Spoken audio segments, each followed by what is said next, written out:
Now it's time to take a look back at the Superman show.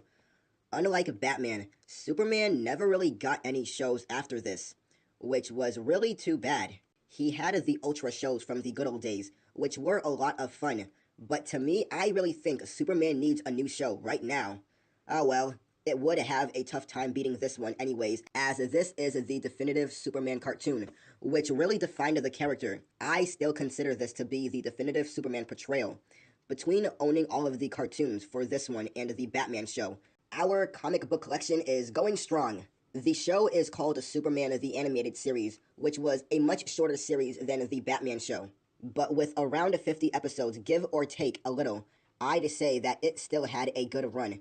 We got to see a lot of villains, and there were a lot of plot lines to wrap up. I'd also say that the series had a lot more guest stars than Batman the Animated Series, which is impressive considering the show was so short-lived.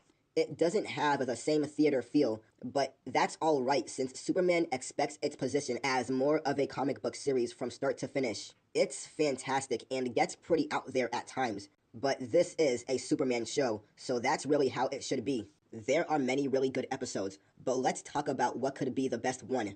The three-part world's finest event. Batman comes into town, and Superman doesn't like that since the Dark Knight's tactics can be questionable. Lex Luthor and the Joker also decide to team up so the heroes have a real fight on their hands. Naturally, the big draw was that the heroes would finally be meeting up, and I've seen these 3 episodes a dozen of times. This was an awesome event, and I never get tired of them. Naturally, Superman is an incredible main character. He is the definition of heroic and definitely stands up for justice. While Batman gets things done in the shadows, Superman gets to be around during the daytime. The public is usually appreciative of him, and Superman does his best to keep their trust. Darkseid wrecks this for him in the end, but it's always nice to see Superman get public support.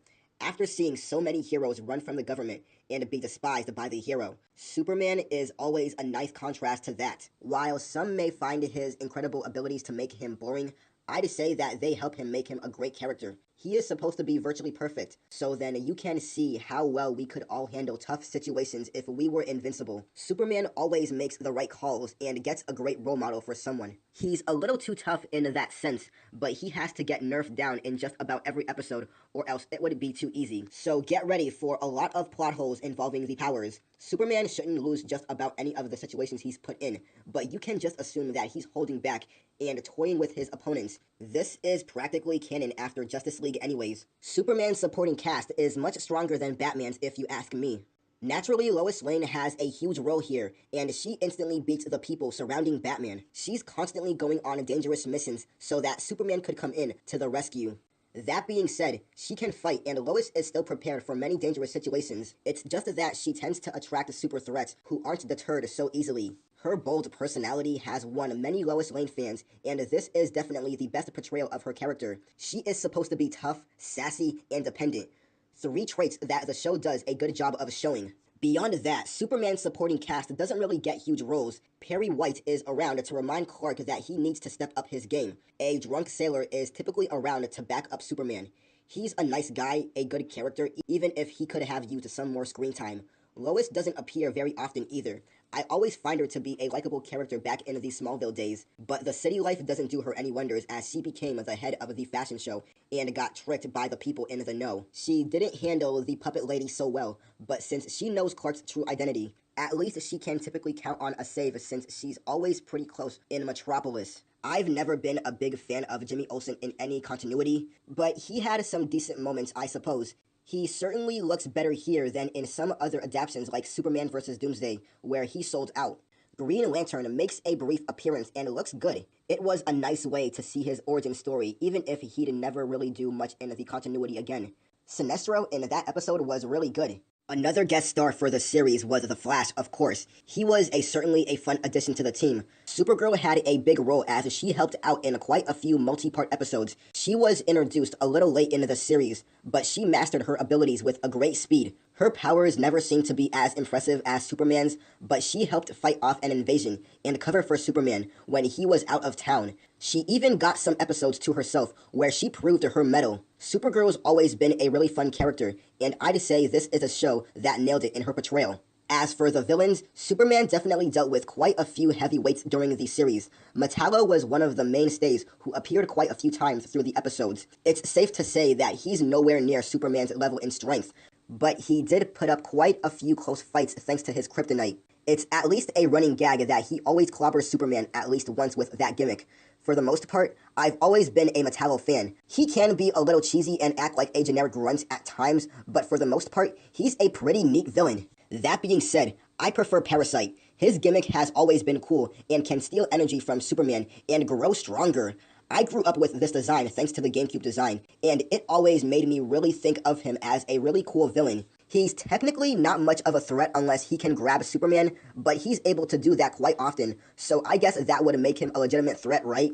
Livewire was not quite as likable as her human part form, although I did like her gimmick of basically being against everyone. She thinks that adults are part of the old way and basically tries to incite the rebellion, and every chance that she gets. Even Clark Kent had enough at one point, and Superman always tries to act a mild manner in that form.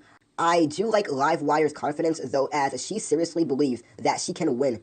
Lobo is naturally a pretty chaotic villain who gives Superman a tough time. And to me, he's definitely a badass villain just the way he looks in the comics and even in the show. And by the way, we really need a Lobo movie.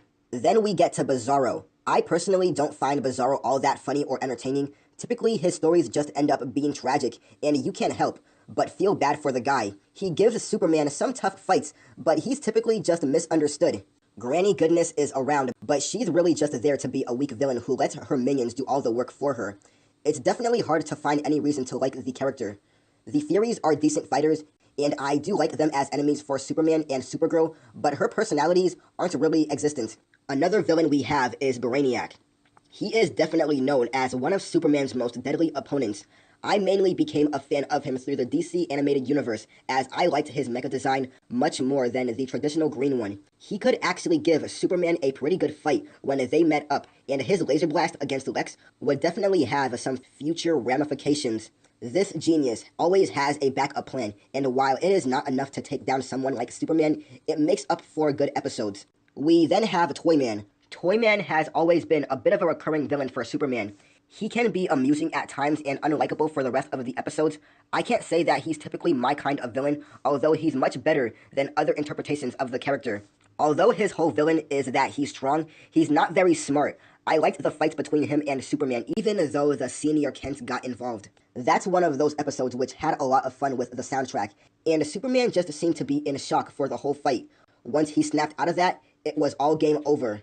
Then we have Lex Luthor, who we all know to be Superman's arch-rival.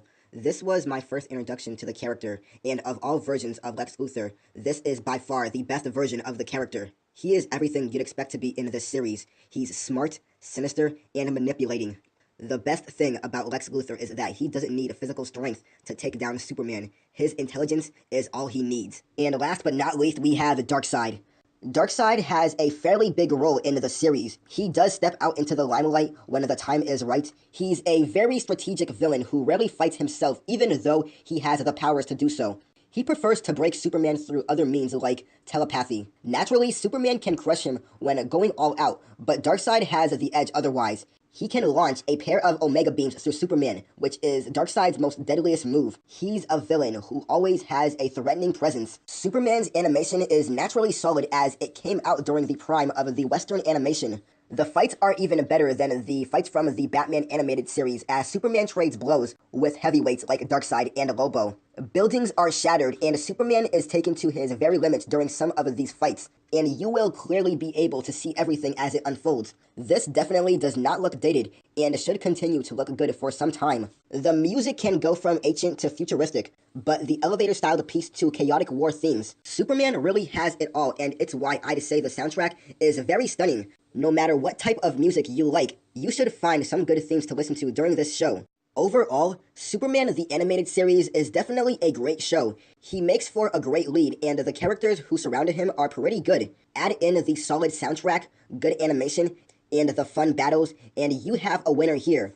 You'll definitely be cruising through the episodes once you start, and there's no turning back. You can continue these adventures in Justice League, and then you'll find it harder to watch newer versions of the characters. I highly recommend this to all comic book fans, or to anybody who likes good adventures with solid writing and some action to top it all off. Superman, the animated series, gets a 9.9 out of 10.